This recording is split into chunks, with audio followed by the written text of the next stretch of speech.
হেমন্তের শেষে হলুদ পাতারা যেমন থাকে টুক করে ঝরে পড়ার অপেক্ষায়। তা তুমি এখন কি করছো? আমি একটা দৈনিক পত্রিকার সঙ্গে যুক্ত আছি, সাংবাদিকতার কাজ করি। বেশ বেশ। তোমার বাবা যেন কি করতেন? বাবা মহাকরণে আছে। এখনো রিটায়ার করেননি? এই সামনের এপ্রিলেই শেষ। মা আছেন? হ্যাঁ। তোমরা আজকালকার ছেলেমেয়েরা বড় দায়িত্বশীল, কাজ ফেলে রাখতে চাও না। বৃদ্ধ বাবা মায়ের জন্য একটা যথার্থ আশ্রয় খুঁজে রাখাটাও একটা বড় দায়িত্ব। তা এই হোমটা কিন্তু নিতান্ত খারাপ নয়, কোনো ঝুট ঝামেলাও নেই। দেখো যদি পছন্দ হয়, তবে টাকাটাও তো একটা ফ্যাক্টর। কত টাকার মধ্যে চাইছো? না না স্যার, আমি সিট খুঁজতে আসিনি। তবে আসলে বৃদ্ধদের সমস্যার উপরে একটা লেখার কাজ করছি, তাই বিভিন্ন বৃদ্ধাশ্রম ঘুরে ঘুরে ইন্টারভিউ করছিলাম। এখানে এসে খাতায় আপনার নাম ঠিকানা দেখে সাক্ষাৎ করতে চলে এলাম। বেশ বেশ ভালোই করেছো। বসো বসো, চেয়ারটা এগিয়ে নিয়ে এসে বসো। আমি ভাবলাম তুমিও বুঝি ওই বাবা মায়ের জন্য সিট খুঁজতে বেরিয়েছ।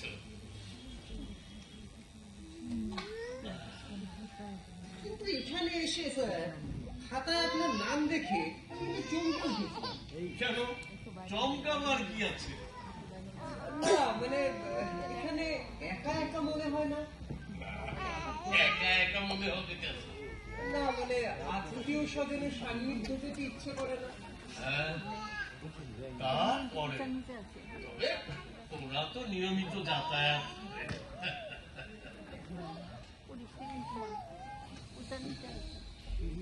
নমস্তে নমস্তে অনির্বাণ বাবু। নমস্কার নমস্কার মিস্টার আগরওয়াল। ওই প্রবলেম হচ্ছে না তো? প্রবলেম এসে পরে আপনারা যে আপ্যায়ন শুরু করে কি যে বলেন, এটা আপনার বিনয় আছে। তা কালী বাবু কেমন আছে? ভালো। তো অসুবিধা টসুবিধা? না না, সব ঠিকই আছে। ডাক্তার চেক আপ করিয়ে গেছে? সকালে এসেছিল। ঠিক আছে, কিছু অসুবিধা টসুবিধা থাকলে অফিসে জানাবেন। হ্যাঁ বলেন। আপনার হোমটা কিন্তু বেশ করেছেন। এইসব তো উপরওয়ালার ইচ্ছা আছে। কত ইনভেস্ট করেছেন? এক করতে হবেই। রিটার্ন কেমন? দেখেন অনির্বাণ বাবু, আমি এইখানে রিটার্ন নিয়ে ভাবি না। সে কি রিটার্ন নিয়ে ভাবেন না, অথচ ব্যবসায় নেমেছেন? দয়া করে এটাকে ব্যবসা বলবেন না, এটা আমার সমাজ সেবা আছে। সমাজ সেবা? আসলে দেখলাম অনেক আদমি আছে, মায়ের জন্য কিছু করবার ইচ্ছা হলো, কিন্তু সব ছেড়ে আপনি বৃদ্ধাশ্রমের দিকে ঝুঁকলেন কেন? আসলে দেখলাম অনেক আদমি আছে সারা জীবন ব্যবসা করলো, काम করলো, नाम कमालो, पैसा भी করলো, लेकिन शेष उम्र में उनको कोई देखने वाला থাকলো না। हमारे मुंह आके बेटा भी आते, लेकिन विदेश में, अरे उनको तो कोई देखने वाला चाहिए, इसीलिए আমি হোম বানালাম। বাহ, বেশ ভালো গাছই পুঁতেছেন, ফলও দেবে ও ছায়াও মিলবে। কিছু বললে? না না, বলছিলাম টোটাল সিট কত আছে? हाँ 100, ऊपर में कुछ बराबर प्लेन भी आके शुरुआत में कुछ सीट खाली था, तो लेकिन এখন চাপ বহুত বাড়িয়ে গেছে। মিস্টার আগরওয়াল, হ্যাঁ, আপনার হোমটা কিন্তু বেশ মুগ্ধ করার মতো। এইসব তো আপনাদের হাতে, যেমন লিখবেন হোমের গুডউইল বি তেমন হবে। আচ্ছা, আমি চলি, আপনি সব ভালো করিয়ে দেখিয়ে নেন। ও হ্যাঁ, আর একটা অনুরোধ আছে অনির্বাণ বাবু। অনুরোধ? হ্যাঁ, কিছু যদি মনে না করে আজকের রাতের খানাটা আমার সঙ্গে করতে হবে। ডিনার? হ্যাঁ, কিন্তু কিন্তু কুন্তর কিছু না আছে, আপনি যেমন বলবেন ওই হবে। না না, আসলে আজ রাতে একটা অ্যাপয়েন্টমেন্ট আছে। ওহো, ঠিক আছে, ইউ থাকলো, পরে একদিন জরুর আসতে হবে কিন্তু। কালী বাবু, আপনার জন্য একটা সুখবর আছে। খবর? আপনার বেটা এসেছে। হ্যাঁ হ্যাঁ কালী বাবু। আচ্ছা, তা আমি চলি।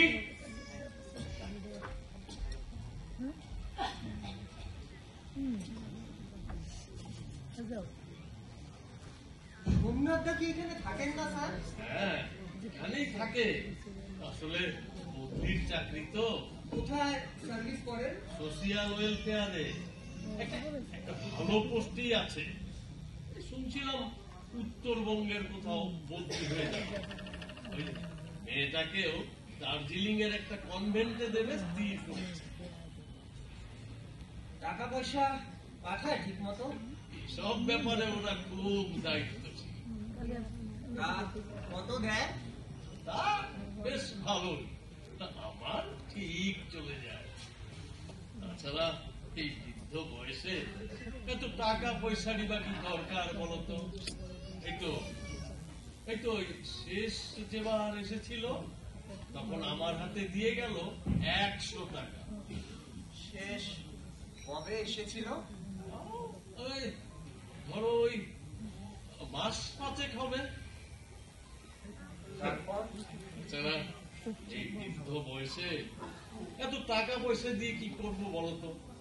ওই 100 টাকারই কয়েকটা খুচরো পয়সা এখনো আমার কাছে পড়ে রয়েছে, সব খরচই করে উঠতে পারিনি। তাহলে চলুন না স্যার, এবার পূজাটা আপনি আমাদের সঙ্গে কাটাবেন। তোমাদের সঙ্গে মানে? মানে আমরা কয়েকজন বন্ধুরা মিলে একটা সেবা প্রতিষ্ঠান খুলেছি। সেখান থেকে বৃদ্ধাশ্রমের কিছু আবাসিকদের নিয়ে পুজোর 4 দিন শহরের বিভিন্ন অঞ্চলে পুজো দেখানোর একটা কর্মসূচি নিয়েছি। আর এই 4 দিনের সমস্ত দায়িত্ব আমরাই নেব। বাহ, বেশ ভালো উদ্যোগ নিয়েছো তো তোমরা। আপনি যদি আমাদের সঙ্গে থাকতেন আমরা খুব উৎসাহিত হই আর কি। তোমাদের সঙ্গে থাকতে পারলে আমারও কি কম আনন্দ হতো। কিন্তু কেন স্যার, কোনো সমস্যা? না না, তেমন কিছু নয়। আসলে এবারের পুজোটা বাড়িতে সকলের সঙ্গে কাটাবো ভাবছি। ওই নাতনিটাও আছে। এটা খুব ভালো সংবাদ। তবে দেখো, এই হোমে এমন অনেক অসহায় আছে যাদের সত্যি দেখবার কেউ নেই, বড় অসহায়।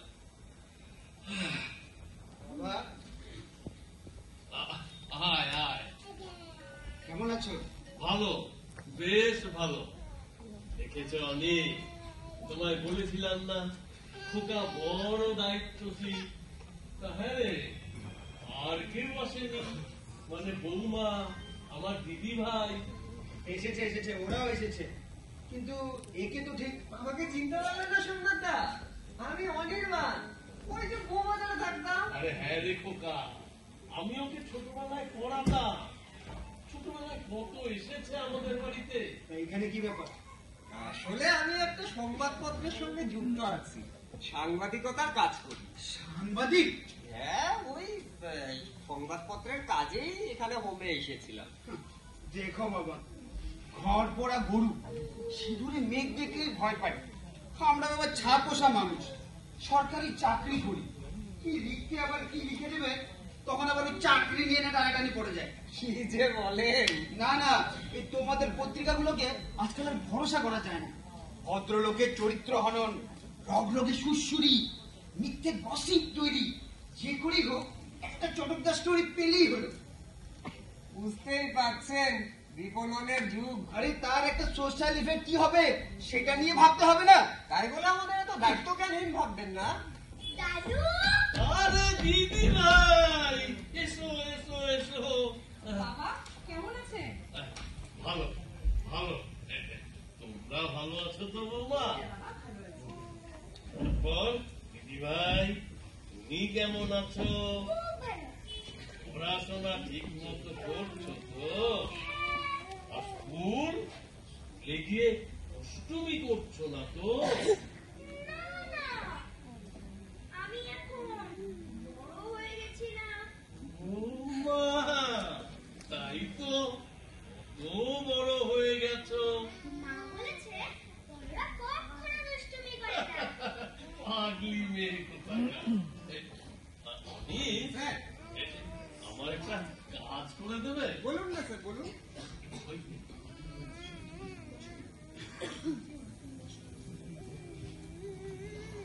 ওই মোড়ের দোকানটার থেকে আমায় একটু গজা এনে দেবে? ঠিক আছে স্যার, আনছি। জানো বৌমা, হ্যাঁ বাবা। ছোটবেলায় খোকাও ছিল ঠিক আমার এই দিদি ভাইয়ের মতো। আমাদের তখন বড় দুরবস্থা। সারাদিন নরেশ পালের দোকানে খাতা লেখার পর সন্ধ্যায় টিউশনি সেরে বাড়ি ফিরতে রাত হতো অনেক। সারাদিন ওর সঙ্গে দেখাই হতো না বলতে গেলে। রাতের বেলা অপেক্ষায় থাকতো আমার পথ চেয়ে। ওর মা জোর করে শুইয়ে দিত বিছানায়, আর ও চোখ বুজে ঝাপটি মেরে পড়ে থাকত। আর আমার ফেরার শব্দ পেলে চুপ করে উঠে ঝাঁপিয়ে পড়তো বলে। কেন জানো? ও জানতো আমি আসার সময় ওর জন্য গজা নিয়ে আসবো।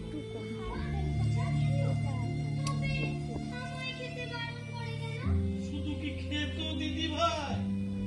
শিবেন ময়নার গজা ছিল ওর সব থেকে প্রিয়। একদিন একদিন কি হয়েছিল জানো? সেদিন কি একটা কারণে আমার বাড়ি ফিরতে অনেক রাত হয়ে গেছে, আর শিবেনও তখন দোকান বন্ধ করে দিয়েছে।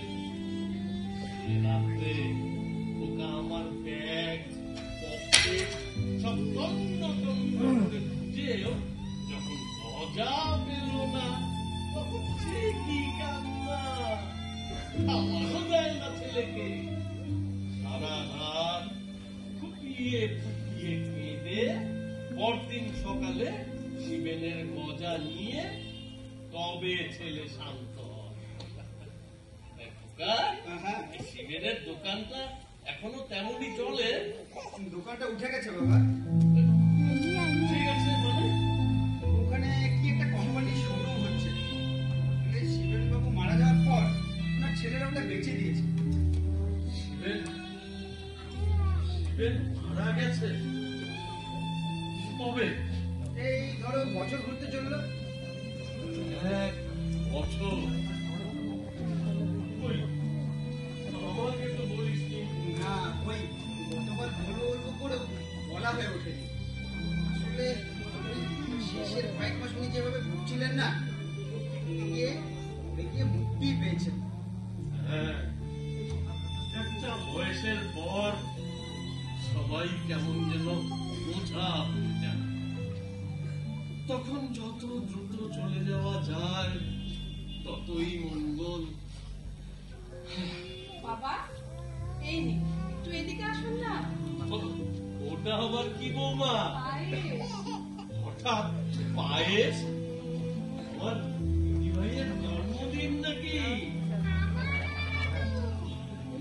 তোমার জন্মদিন। আমার জন্মদিন তোমাদের মনে আছে? হ্যাঁ বাবা, আপনার ছেলে। আরে বলো না বাবাকে। হ্যাঁ, ওই আমিই বলেছিলাম। আসলে কি জানো, আমরা গত মাসে আসবো ঠিক করেছিলাম। তখন হঠাৎ মনে পড়লো যদি আমার বার্থডেটা সবাই একসাথে সেলিব্রেট করতে পারি, সেই জন্যই। হ্যাঁ বাবা, সেই জন্যই আমি পায়েস করে এনেছি আপনার জন্য নিজের হাতে। তা আপনার কোনো আপত্তি আছে বাবা? আপত্তি?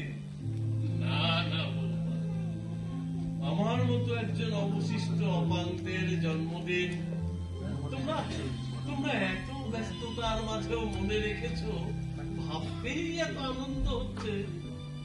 অথচ দেখো, আমি মনে মনে তোমাদের দিয়ে কত ভুল ধারণা পোষণ করেছি, কত রাগ করেছি, অভিমান করেছি। তোমরা তোমরা আমায় ক্ষমা করো বৌমা। ছি ছি বাবা, আপনি না গুরুজন। হ্যাঁ, একটা বয়সের পর সবাই কেমন যেন স্বার্থপর হয়ে যায়। নিন বাবা, আসুন, এবার খেয়ে দিন তো। আসুন বাবা। দাদু, এসো, এসো। হ্যাঁ হ্যাঁ হ্যাঁ, চল চল।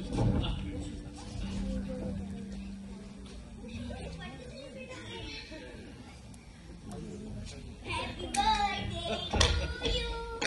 Happy birthday to you. Happy birthday, happy birthday, happy birthday to you. আচ্ছা দাদু, হ্যাঁ। তোমাকে একটা খুব সুন্দর কবিতা শোনাই। কবিতা? হ্যাঁ দাদু, রবি ঠাকুরের জন্মদিনের কবিতা। বাহ বাহ বাহ, শোনাও শোনাও দেখি। বৃষ্টি জলে জড়ায় ওকে হাজারখানা চোখ, ধনির ঝড়ে বিপন্ন ওই লোক, জন্মদিনের মুখর তিথি যারাই ভুলে থাকে দোহাই ওগো, তাদের দলে লয় মানুষটাকে, সজনে পাতার মতো যাদের হালকা পরিচয়, তুলো খুশু। বাহ বাহ বাহ বাহ। আচ্ছা দাদু, হ্যাঁ, তোমার জন্ম কালী পুজোর দিন নয়? আরে তুমিই তো বলেছিলে কালী পুজোর দিন তোমার জন্ম বলে তোমার নাম লেখেছিল কালীচরণ। হবে হয়তো, আসলে বয়স হয়েছে তো সবকিছু স্মরণে থাকে না। গুড়িয়া, চলো আমরা একটু বাইরের দিকে ঘুরে আসি। এই খাওয়ার সময় ডিস্টার্ব করতে নেই। আমি ডিস্টার্ব করছি না। আরে চলো না বাবা, ঘুরে আসি অল্প। কেন বাবা? আহ, বড্ড মুখে মুখে কথা বলছো তুমি। চলো।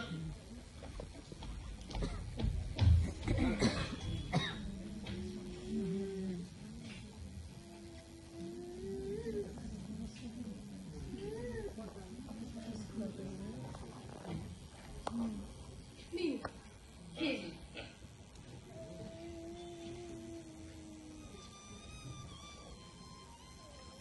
কেমন হয়েছে বাবা? বেশ বেশ হয়েছে। জানো বৌমা, হ্যাঁ বাবা। ছোটবেলায় জ্যাঠামশাই, মেঝো কাকা, আমরা সবাই মিলে বাস করতাম ওই বাড়িতে। মনে আছে, শীতে যখন নতুন গুড় উঠত তখন পায়েস করতেন জেঠিমা, নলেন গুড়ের পায়েস। আমরা আমরা সব ভাইয়েরা বারান্দায় লাইন দিয়ে বসে সে পায়েস খেতাম। গরম গরম সে পায়েসের স্বাদ আজও মুখে লেগে আছে। আর একটু দিই বাবা। না না না বৌমা, আর দিও না, আর দিও না। আপনার জন্য তো এনেছি, খান বাবা খান। ও বাবা, আপনাকে তো বলাই হয় সেদিন বাড়িতে ছাদের একটা অংশ কষে পড়েছে রাতের বেলা। ভাগ্যিস বাবা ওখানে কেউ ছিল না। সে কি বৌমা, তোমরা বাড়িটা সারাবার ব্যবস্থা করছো না কেন? না না বাবা, আসলে দেয়ালগুলো সব দেয়া করে গেছে। আর ছাদের কন্ডিশনও খুব একটা ভালো নেই। ছাড়া এতদিনের বাড়ি। হ্যাঁ, তা অনেক দিন হয়ে গেল। ওখানেই কেটেছে আমাদের শৈশব, কৈশোর। তারপর একদিন মা মারা গেলে, আর বছর ঘুরতে না ঘুরতে বাবা। জানো জানো বৌমা, খোকার মা যেদিন প্রথম ও বাড়িতে এলো, সেদিন প্রচন্ড ঝড়। সারা বাড়িতে জল জমে গেছে প্রায় হাঁটু সমান। মেজ কাকা বলেছিল, মা গঙ্গা এলো রে। তারপর খোকা এলো। সুতিকা ঘর হয়েছিল বাদিকে ওই বারান্দা। আচ্ছা বৌমা, ওই জানালার পাশে ওই স্বর্ণচাপার গাছটা আছে এখনো? না বাবা, গাছটা কেটে ফেলা হয়েছে। ও, গাছটা আমি লাগিয়েছিলাম খোকার প্রথম জন্মদিনে। না বাবা, আসলে দরজার সামনে অমন একটা গাছ থাকায় গাড়ি ঢোকাতে খুব অসুবিধা হচ্ছিল বাবা, তাই। হ্যাঁ, সময়ের সাথে সাথে সবকিছুই কেমন যেন পাল্টে যায়। সেটাই তো স্বাভাবিক বাবা। হ্যাঁ, বাবা বলছিলাম, মানে সোমও বলছি, ওই বাড়িটা বিক্রি করে দিয়ে, মানে বাবা বাড়িটার যা অবস্থা তাতে ওটা আর বসবার যোগ্য না। তাই ওটা বিক্রি করে দিয়ে, সঙ্গে আরো কিছু টাকা দিয়ে যদি একটা ফ্ল্যাট নেওয়া যেত। কি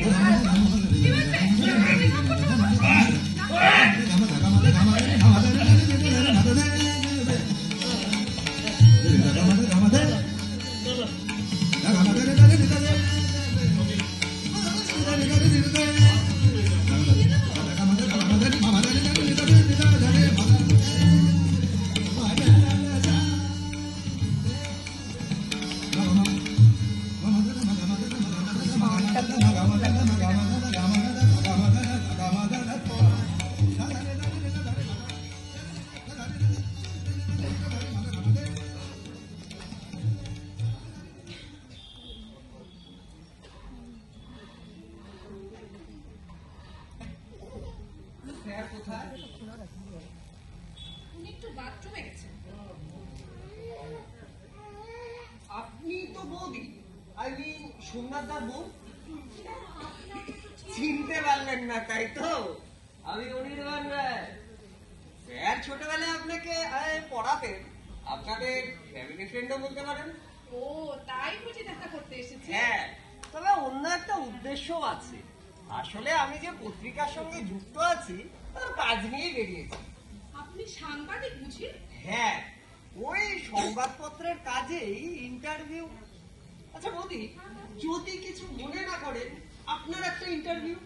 আমার ইন্টারভিউ? অবশ্য আপনার যদি আপত্তি না থাকে। না না, আপত্তি কি আছে, বলুন কি জানতে চান। Thank you, thank you.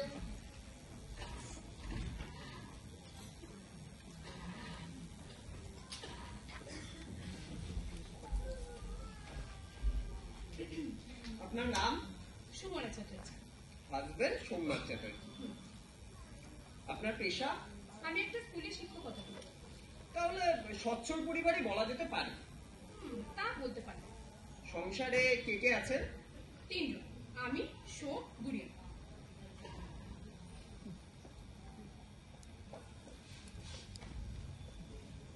বৃদ্ধ বাবাটাকে তাহলে আর সংসারের মধ্যে ধরেন না?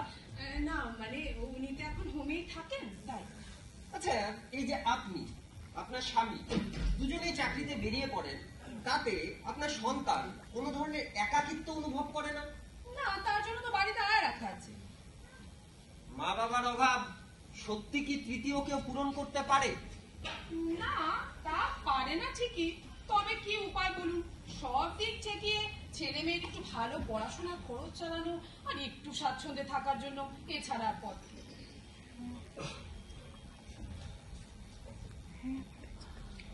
ভবিষ্যতে আপনি আপনার সন্তানকে কি বানাতে চান? আচ্ছা, বাবা মা চাইলেই কি সন্তান তা হতে পারে? তবে 8-10টা বাবা মায়ের মতো আমিও চাই আমার মেয়ে ডাক্তার কিংবা ইঞ্জিনিয়ার হোক। আচ্ছা, ধরুন আপনার মেয়ে একজন বড় নামজাদা ডাক্তার হোক, আপনার কেমন অনুভূতি হবে? আনন্দ হবে, খুব আনন্দ। একটা স্বপ্ন সফল হওয়ার আনন্দ। আর ধরুন পড়াশোনাটা ঠিকঠাক করলো না, অথবা করলো কিন্তু চাকরি বাকরি পেল না, তখন কি করবেন? কি আর করবো, নিজেদের যা থাকবে তা দিয়ে একটা কিছু ব্যবসা পত্র গড়ে দেওয়ার চেষ্টা করবো। এই যে আপনি এত কষ্ট করছেন, অর্থ ব্যয় করছেন, পরিশ্রম করছেন, তার বিনিময়ে ওর থেকে কিছু আশা করেন না? আশা পিতা মাতার প্রতি কর্তব্যটুকু পালন করলেই যথেষ্ট। আপনার কি মনে হয় আপনি সেই কর্তব্যটুকু পালন করছেন? মানে ঠিক বুঝলাম না। মানে আপনি সোমনাথদা আপনাদের পিতা মাতার প্রতি থাকা কর্তব্যটুকু ঠিকঠাক পালন করছেন কি? কেন, এই বিষয়ে আপনার কোনো সন্দেহ আছে? হ্যাঁ, দাদু কোথায়? দাদু বাথরুমে গেছে।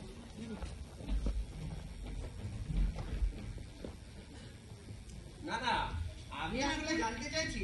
হ্যাঁ, পালন করছি বলে এই সাধারণ ডরমিটরিতে অতি সাধারণের মতো ফেলে না রেখে এই ক্যাবিনের ব্যবস্থা করেছি। আর ভুললে চলবে না, এর বিলটাও কিন্তু মেটাচ্ছি আমি নিজেই। কিন্তু এটা তো মানে এ বয়সে টাকা পয়সার থেকে বেশি দরকার আত্মীয় স্বজনের সান্নিধ্য, একটু একটু কথা বলার মানুষ। আরে বাবা, তার জন্য তো সমস্ত কাজকর্ম ফেলে রেখে একজন বৃদ্ধকে সান্নিধ্য দেওয়ার জন্য বাড়িতে বসে থাকা যায় না। তা যায় না ঠিকই, কিন্তু পুরনো বাতিল আরো অনেক কিছুর মতন ঘরের এক কোণে অন্তত আশ্রয় তো দেওয়া যায়।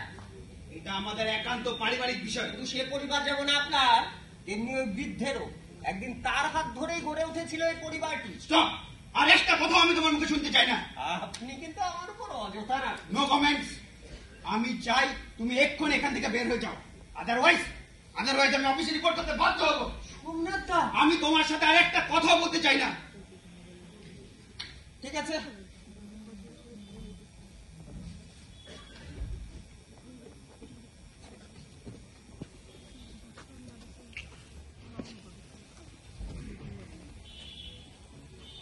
থ্যাংক ইউ মোদি, ইন্টারভিউ দেওয়ার জন্য। চলি। ও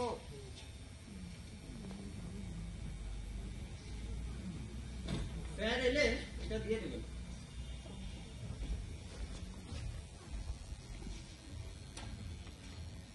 বাস্টার্ড!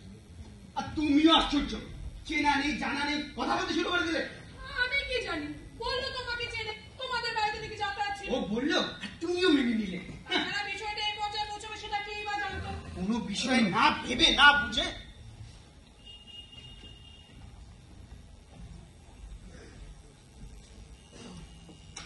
হয়েছে। কোন কাজ?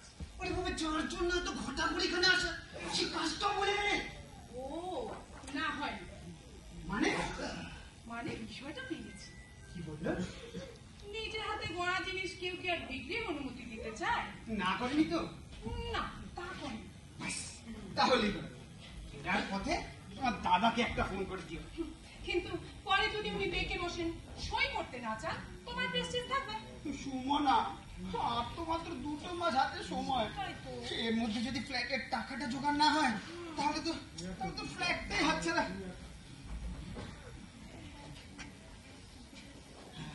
আচ্ছা সুমনা, হ্যাঁ। আগে যদি কিছুদিনের জন্য বাড়ি নিয়ে যাওয়া যায়। বাড়ি মানে? এই মানে ধরো ওনাকে বাড়ি নিয়ে গিয়ে একটু আদর যত্ন করে যদি ফিস্ট করা যায়, তারপর সুযোগ বুঝে সইটা। কমন সেন্স বলে আছে কিছু তোমার?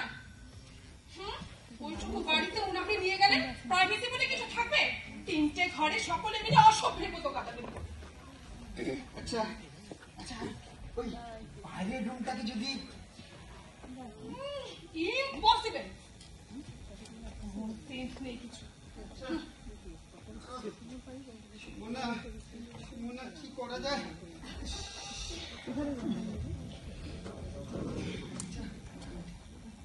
আচ্ছা, মেয়েটার কথা ভেবেছো একটা? ভেবেছো সামনে পরীক্ষা, এই সময় যদি ওনাকে বাড়িতে নিয়ে যা আটকানো যাবে ওকে? আচ্ছা সুমনা, তুমি তুমি তুমি আচ্ছা, একটু মেয়েটার কথা কি বলতে চাইছো বলো তো, কি বলতে চাইছো? হ্যাঁ, সারা দিন স্কুল ছেড়িয়ে দিলেও এতটুকু বিশ্রাম থাকে না আমার। বাড়ি ফিরে ব্যয় করে আধে খাতা দেখাতে হবে, এই চাইছো তো তুমি? সুমনা, সুমনা একটু বোঝার চেষ্টা করো। প্লিজ আমাকে আর বুঝিও না, দরকার হয় এখানেই আরো ভালো ব্যবস্থা করো। তার জন্য যদি আমাকে আরো বেশি ব্যয় করতে হয় তাতেও আমার কোনো আপত্তি নেই। দাদু এসো এসো এসো।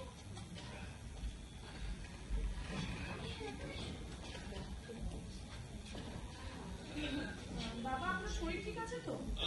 ঠিকই আছে, ঠিকই আছে। আসলে বয়স হয়েছে তো, এখন আর সবকিছু ঠিক সহ্য হয় না। একটা বয়সে তো সবকিছুই কন্ট্রোল করা উচিত বাবা। হ্যাঁ, কিন্তু পারি কই? বড় ইচ্ছে হয় জানো, সবকিছু আমার নতুন করে পেতে। বোমা, অনি আসেনি? হ্যাঁ হ্যাঁ, এসেছিল তো, কি একটা দিয়ে গেছে। ওই কি একটা দিয়ে গেল। এই, এসো এসো, বসো।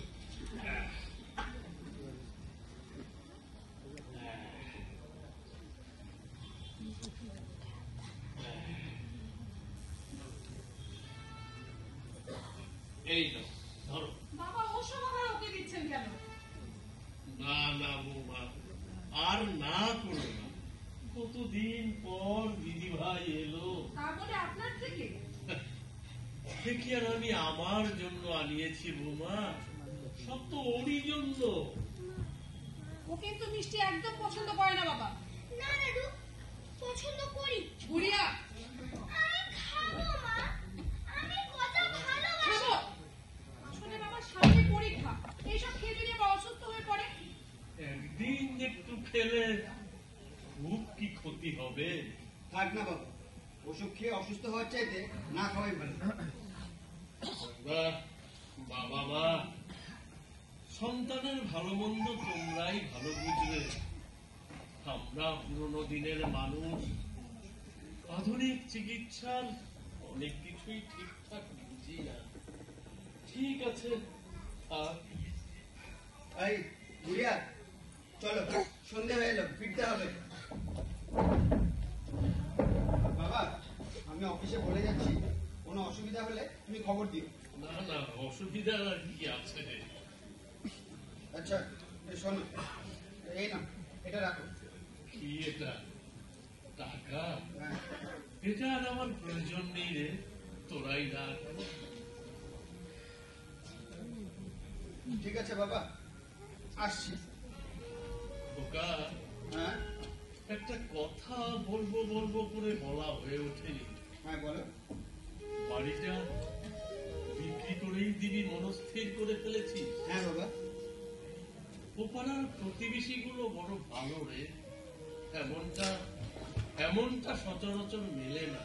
কিন্তু এছাড়ার উপায় কি বাবা? কি এরপর বদলি হয়ে গেলে বাড়িটা পড়ে থেকে নষ্ট হবে, দেখভাল করার কেউ থাকবে না, তখন তখন বাড়িটা শুধু নষ্টই হবে। যা ভালো বুঝিস কর। কয়েকজনের সঙ্গে দরদাম নিয়ে কথা হয়েছে। সুমন আর দাদাকে বাড়ির কাগজপত্র তৈরি রাখতে বলেছি। অবশ্য বাবা, আপনি অনুমতি না দিলে। না না, অনুমতি আর কি আছে? তোমরা যেটা ভালো বুঝবে সেটাই ঠিক। তবে তবে আমার একটা অনুরোধ লাগবে খোকা। হ্যাঁ বলো না। আমায় আমায় একবার বাড়ি নিয়ে যেতে পারিস? বাড়িটাকে বড্ড দেখতে ইচ্ছে করে রে। পুজোর সময় যদি তুমি বাড়ি যাবে না তো কি আনন্দ হবে। জুলিয়া এদিকে এসো। মা বাবাকে বলো না তোকে বাড়ি নিয়ে যেতে। আরে বলবো। বলো না এক্ষুনি বলো না। আর কতদিন বলেছিল বড়দের মুখের উপর কথা বলতে নেই? ও দাদু তো বড়, তোমরা দাদু মুখের উপর কথা বলো কেন? দিন দিন তুমি একটা অসভ্য তৈরি হয়ে যাচ্ছ। শোন, আমরা এগোচ্ছি, চলো চলো। দাদু আমি যাব না দাদু। এই চলো। দাদু আমি যাব না দাদু।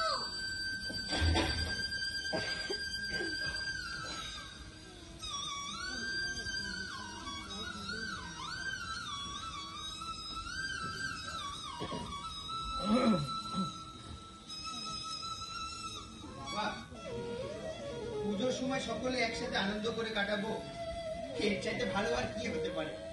আমরা তো সেটাই চাই, কেউ তাতে খুশি হবে।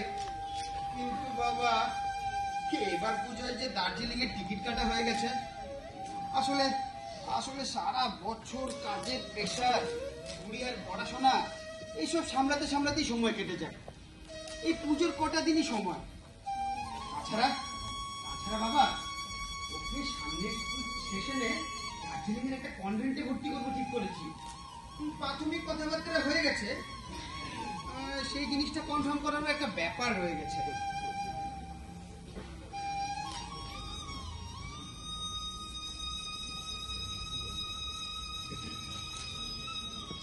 আচ্ছা বাবা, আসছি তাহলে। এসো।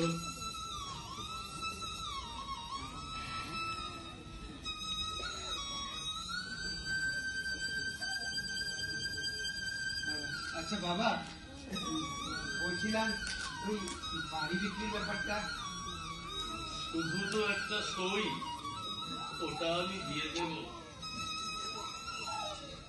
ঠিক আছে বাবা, আসছি আসছি বাবা।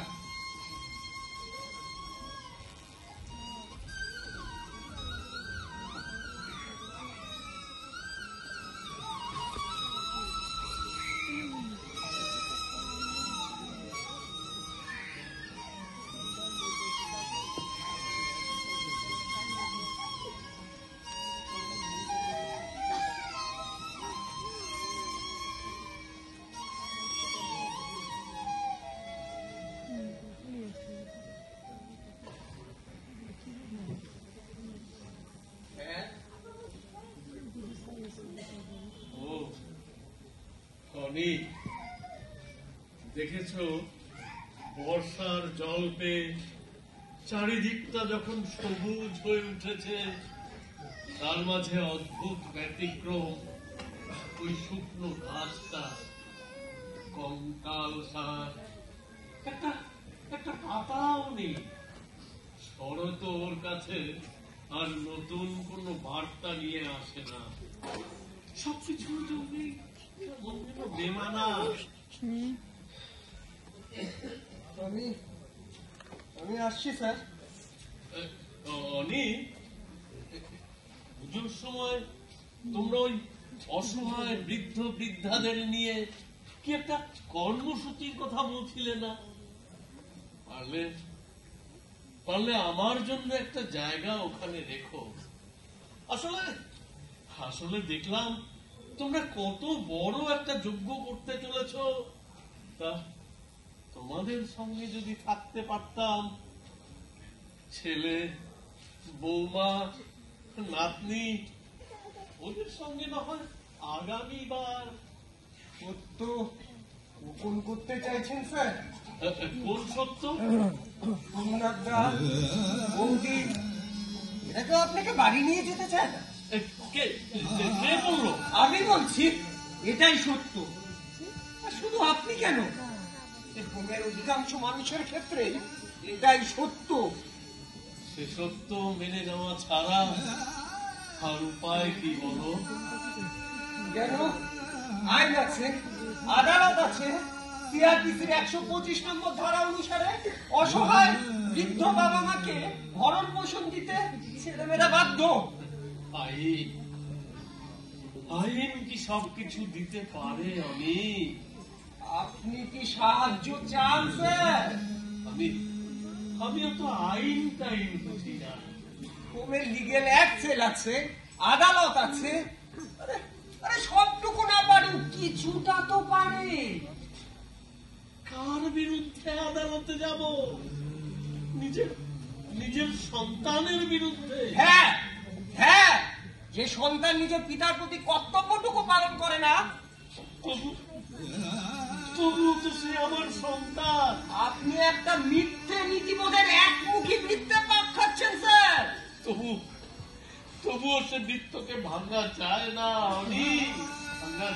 ভাঙা যায় না, না আপনি ভাঙতে ভয় পাচ্ছেন? হ্যাঁ, ভয় পাচ্ছি। কিসের ভয় আপনার? আইন যখন আছে, আদালত যখন আছে, সাহায্য করবে আপনাকে, এতে ভয় কিসের আপনার? ভয় আছে ভয় আছে। তাহলে ওরা আর কোনদিন এখানে আসবে না। আমিও আমার নাতনিটাকে আর দেখতে পাবো না। সরি স্যার, যদি কখনো সাহায্যের প্রয়োজন মনে করেন খবর দেবেন, আমরা পাশে আছি। চলি স্যার।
তোমার যদি শরীর খারাপ করে? কিচ্ছু হবে না। আমার শরীর খারাপ করলে তুমি এটা আমায় দিতেই না। বাবা ভুল জানে। এই দেখো। এসো এসো এসো। চুপচাপ বসে যাও।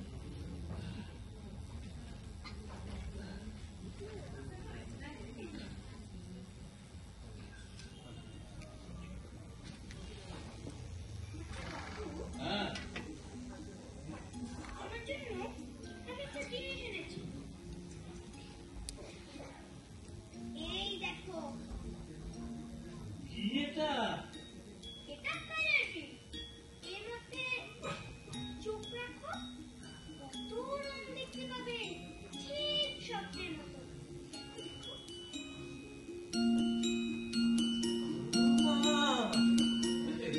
তাই তো। কে কিনে দিয়েছে? আমি নিজে কিনেছি, টিফিনের পয়সা দিয়ে। এর মধ্যে সব রংগুলো আমি তোমাকেই দিতে চাই। তাই নাকি? হ্যাঁ দাদু, হ্যাঁ, সব তোমায় দিলাম। দেখো দেখো। কি সুন্দর। লাল, নীল, হলুদ, সবুজ,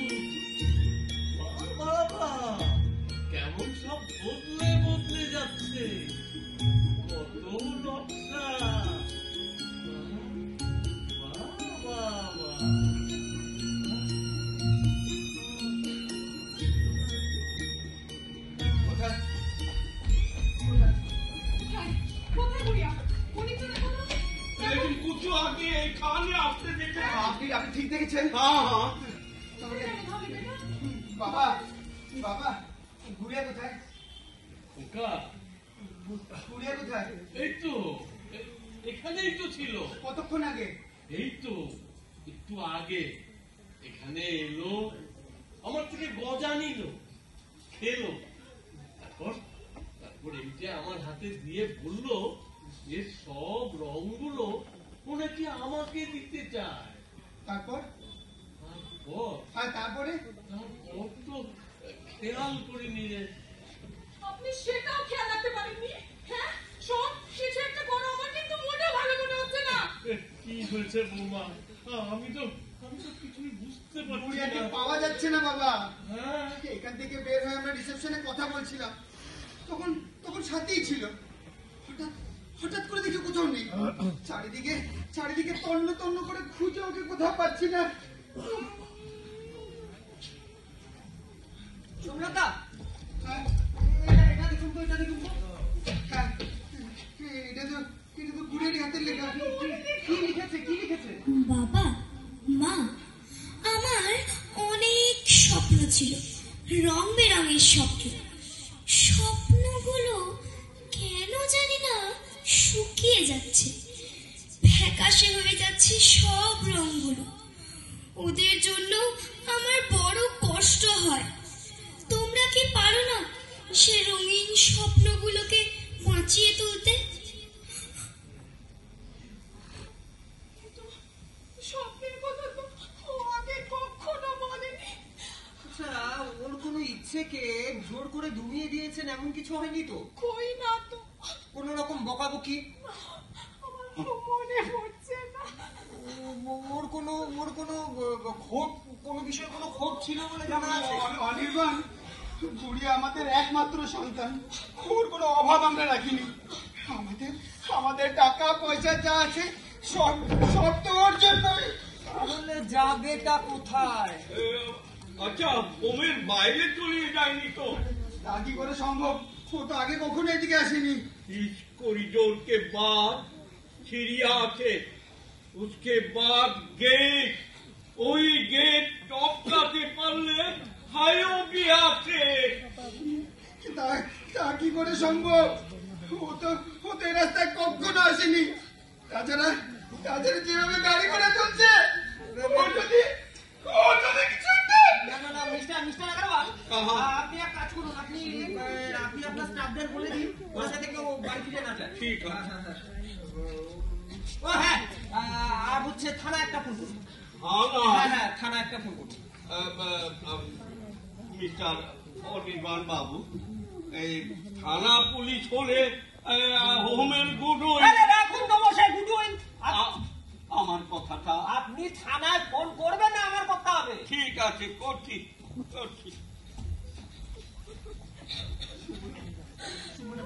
প্লিজ কেন না? কাটবেন না বুঝি, ধৈর্য ধরুন, কাটবেন না। বিশ্বাস করো, আমরা ওকে খুব ভালোবাসি। ও কোনোদিন কোনোভাবে কষ্ট পাবে এটা আমরা চাইনি। সেটাই তো স্বাভাবিক। ও যদি কিছু হয়ে যায়, কি এমন দাবা ভাবছেন আপনি? আমি কিছু সত্যি করে ওকে আমার গুড়িয়াকে খুঁজে এনে দাও। যে করে হোক।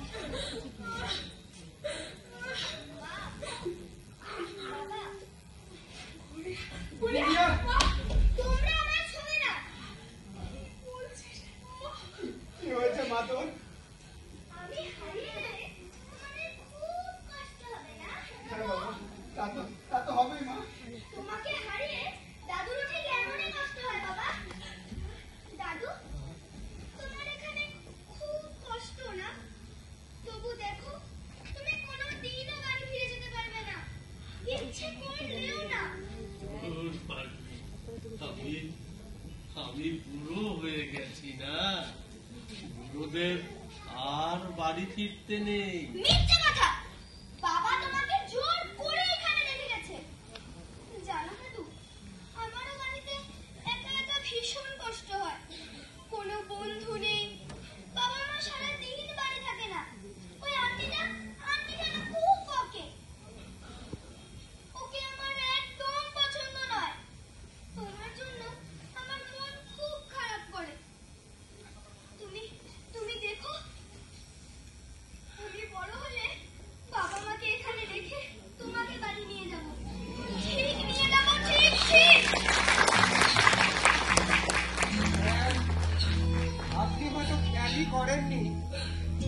সকলের অলক্ষ্যে ছোট্ট লতা শুকনো গাছটাকে জড়িয়ে ধরে কেমন বাঁচার চেষ্টা করছে।